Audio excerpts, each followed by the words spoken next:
നമസ്കാരം. ദില്ലി നിയമസഭാ തെരഞ്ഞെടുപ്പ് അടുക്കുകയാണ്. ഫെബ്രുവരി മാസം 5-ാം തീയതി ദില്ലി പോളിംഗ് ബൂത്തിലേക്ക് പോകും. വാശിയേറിയ പോരാട്ടമാണ് ഇത്തവണ ദില്ലിയിൽ നടക്കുന്നത് എന്നുറപ്പാണ്. കാരണം അധികാരത്തിൽ തുടരാൻ, അതായത് തങ്ങളുടെ ജീവൻ മരണ പോരാട്ടമാണ് ഇപ്പോൾ ആം ആദ്മി പാർട്ടി നടത്തുന്നത്. അഴിമതിക്കെതിരെ ശബ്ദമുയർത്തുന്ന പാർട്ടി എന്ന ലേബലൊട്ടിച്ച് ദില്ലി ജനങ്ങളുടെ വിശ്വാസമാർജിച്ച പാർട്ടി ഇപ്പോൾ ഇതാ അഴിമതി ആരോപണങ്ങളിൽ മുങ്ങിക്കുളിച്ച് നിൽക്കുകയാണ്.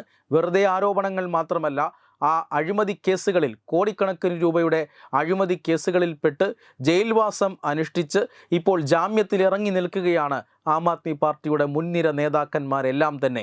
അതുകൊണ്ട് തന്നെ ഏറ്റവും ഒടുവിൽ രാജിവെക്കുന്ന സമയത്ത് മുഖ്യമന്ത്രിയായിരുന്ന അരവിന്ദ് കെജ്രിവാൾ പറഞ്ഞത് തനിക്കെതിരെ കേന്ദ്ര സർക്കാർ എടുത്തിരിക്കുന്നത് ഒരു രാഷ്ട്രീയ കേസാണ്, ഇത് വാസ്തവമുള്ള കേസല്ല. പക്ഷേ തനിക്കെതിരെ ആരോപണം ഉയർന്ന സ്ഥിതിക്ക് ഇത് ജനങ്ങളുടെ കോടതിയിൽ തെളിയിച്ച് അവരുടെ അനുമതി വാങ്ങിയതിന് ശേഷമേ ഇനി മുഖ്യമന്ത്രി കസേരയിൽ ഇരിക്കൂ എന്ന് ശപഥം ചെയ്തിട്ടാണ് അദ്ദേഹം രാജിവെച്ച് പുറത്തുപോയത്.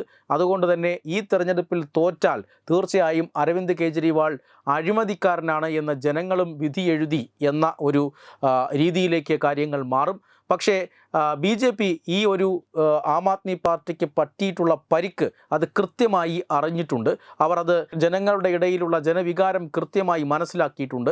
അതുകൊണ്ട് തന്നെ ഈ അവസരം പ്രയോജനപ്പെടുത്തിക്കൊണ്ട് 98-ന് ശേഷം തങ്ങൾക്ക് നഷ്ടപ്പെട്ട ഈ സംസ്ഥാനം വീണ്ടും പിടിച്ചെടുക്കുക എന്ന ഒരു ലക്ഷ്യത്തോടു കൂടിയാണ് വിപുലമായ ഒരുക്കങ്ങളോടുകൂടി ഈ തെരഞ്ഞെടുപ്പിനെ നേരിടുന്നത്. ഇപ്പോഴിതാ ഇന്ത്യൻ പ്രധാനമന്ത്രി നരേന്ദ്രമോദി തന്നെ ദില്ലിയിലെ ബൂത്ത് തല പ്രവർത്തകരെ നേരിട്ട് ഇന്ന് അഭിസംബോധന ചെയ്തിരിക്കുകയാണ്.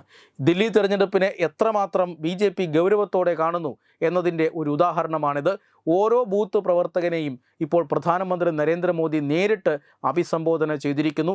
അവരോട് അവരുടെ ബൂത്തിൽ കൃത്യമായി പ്രവർത്തിക്കാൻ, ജനങ്ങളുടെ വിശ്വാസം ആർജിക്കാൻ, ആം ആദ്മി പാർട്ടിയെ സർവോപരി തുറന്നു കാട്ടാൻ ശ്രമിക്കാനാണ് അദ്ദേഹം പറഞ്ഞിരിക്കുന്നത്. അദ്ദേഹം ആഹ്വാനം ചെയ്തിരിക്കുന്നത് ഓരോ ബൂത്തിലും ദില്ലിയിൽ ഉള്ള ഒരു വികസനത്തിൻ്റെ അഭാവം അത് എടുത്തു കാണിക്കാൻ കഴിയുന്ന ധാരാളം ദൃശ്യങ്ങൾ ഉണ്ടാകും. കാരണം രാജ്യത്തിൻ്റെ തലസ്ഥാനമാണ് ദില്ലി. കഴിഞ്ഞ 10 വർഷത്തെ ആം ആദ്മി പാർട്ടിയുടെ ഭരണം കാരണം ദില്ലിയുടെ അടിസ്ഥാന സൗകര്യ വികസനം അത് വളരെയധികം മന്ദീഭവിച്ചിരിക്കുന്നു, അത് സ്തംഭിച്ചിരിക്കുന്നു. ഒരു രാജ്യത്തിൻ്റെ തലസ്ഥാനത്തിൻ്റെ വികസനം ഇങ്ങനെ സ്തംഭിക്കാൻ പാടില്ല.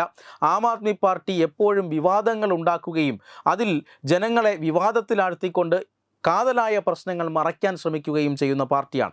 കോൺഗ്രസിൻ്റെ അഴിമതിക്കെതിരെ അവർ ശബ്ദിച്ചിരുന്നു.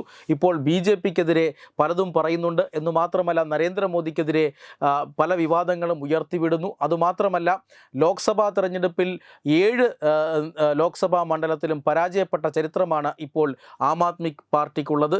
അതിനെ മറയ്ക്കാനായി പലതരത്തിലുള്ള വിവാദങ്ങൾക്ക് തുടക്കമിടാൻ ശ്രമിക്കുകയാണ് ആം ആദ്മി പാർട്ടി. അതുകൊണ്ട് തന്നെ ഇത്തരം വിവാദങ്ങളിലേക്കൊന്നും ആം ആദ്മി പാർട്ടി മുന്നോട്ട് വയ്ക്കുന്ന അജണ്ടകളിലേക്ക് സംസ്ഥാന രാഷ്ട്രീയത്തിൻ്റെ ചർച്ച മാറാതെ ആം ആദ്മി പാർട്ടി കഴിഞ്ഞ 10 വർഷം കൊണ്ട് ദില്ലിയെ എങ്ങനെ മോശമാക്കി എന്ന് തുറന്നു കാണിക്കാൻ ശ്രമിക്കണമെന്ന ഉപദേശമാണ് പ്രധാനമന്ത്രി നരേന്ദ്രമോദി ബൂത്ത് തല പ്രവർത്തകർക്ക് നൽകിയിരിക്കുന്നത്. അദ്ദേഹം പറഞ്ഞത്, നിങ്ങളുടെ ബൂത്തിലെ ഓരോ അഴുക്കുചാലിൻ്റെയും മാലിന്യ കൂമ്പാരത്തിൻ്റെയും അടിസ്ഥാന സൗകര്യങ്ങളുടെ അഭാവങ്ങളുടെയും ചിത്രങ്ങൾ പകർത്തണം, എന്നിട്ടത് ലൊക്കേഷൻ സഹിതം സമൂഹ മാധ്യമങ്ങളിലൂടെ പ്രചരിപ്പിക്കണം. ആം ആദ്മി പാർട്ടിയെ അങ്ങനെ തുറന്നു കാട്ടണം എന്ന ഒരു ഉപദേശമാണ് പ്രധാനമന്ത്രി നരേന്ദ്രമോദി BJPയുടെ ബൂത്ത് തല പ്രവർത്തകർക്ക് നൽകിയിരിക്കുന്നത്. പ്രധാനമന്ത്രിയുടെ അഭിസംബോധനയും അദ്ദേഹത്തിൻ്റെ ആഹ്വാനവും വന്നതോടുകൂടി BJP ക്യാമ്പ് ഇപ്പോൾ ഉഷാറായിരിക്കുകയാണ്. ഇനി പ്രധാന നേതാക്കളുടെ റാലികളുടെ സമയമാണ്.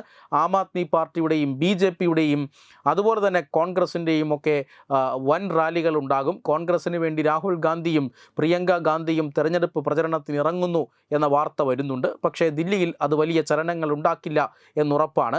പക്ഷേ മത്സരം ആം ആദ്മി പാർട്ടിയും BJPയും തമ്മിലായിരിക്കും. കഴിഞ്ഞ ലോക്സഭാ തെരഞ്ഞെടുപ്പിലെ മത്സരഫലം, അതിലെ കണക്കുകൾ, അതിൽ വലിയ വിശ്വാസം പ്രകടിപ്പിക്കുകയാണ് BJP.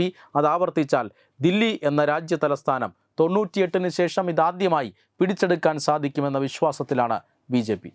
Branding partner Edubix online executive education, focus physiotherapy centre Pattom, Unnat engineering Gujarat, തീർത്ഥയാത്ര.com, iron build Gujarat.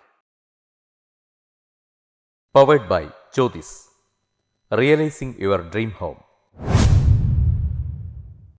Our ongoing luxury apartments projects are Crown near Karivattam, The Square near UST Global, White Manor near Achigal Ambalatra, and Evergreens Luxury Villas near Tirumala.